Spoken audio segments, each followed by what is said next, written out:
साम्राज्य सामान्यांचा असामान्य आवाज। सोलापूरच्या शेळगी भागात एका युवकाचा खून करण्यात आला असून 2 संशयितांना अटक करण्यात आली आहे। एका 20 वर्षीय तरुणाच्या डोळ्यावर लोखंडी स्टँडने वार करून खून करण्यात आला। ही घटना शनिवारी रात्री 10:30च्या सुमारास घडली। युवराज प्रभुलिंग स्वामी वय 20 असे मृत तरुणाचे नाव आहे। घटनेची माहिती अशी, शेळगी येथील शिवगंगा नगर येथे राहणाऱ्या युवराज प्रभुलिंग स्वामी आणि संशयित आरोपी विजन उर्फ सोनू बनसोडे आणि सुजल मरबे दोघेही राहणार दहिटणे यांच्यात मैत्री होती। युवराज स्वामी हा रिक्षा चालक असल्याचे समजते।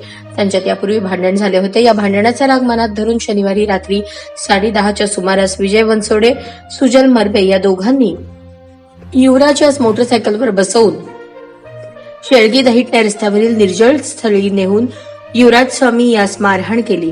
त्याच्या डोक्यावर गंभीर स्वरूपाचे वार करून खून केला। ही घटना जोडभावी पेठ पोलिसांना समजताच संपूर्ण पोलीस पथक त्या ठिकाणी पोहोचले। गंभीर अवस्थेत असलेल्या त्या तरुणास उपचारासाठी दाखल करण्यात आले, मात्र उपचारापूर्वीच त्याचा मृत्यू झाल्याचे डॉक्टरांनी सांगितले। याबाबत त्याचा भाऊ नागेश प्रभुलिंग स्वामी वय 18 जोडभावी पेठ पोलीस ठाण्यात त्याने विजय बनसोडे आणि सुजल मरबे या दोघांनी भावाचा खून केल्याची फिर्याद दिली आहे। दरम्यान जोडभावी पेठ पोलीस ठाण्याच्या पथकाने तपास करून दोघा संशयित आरोपींना ताब्यात घेतले आहे।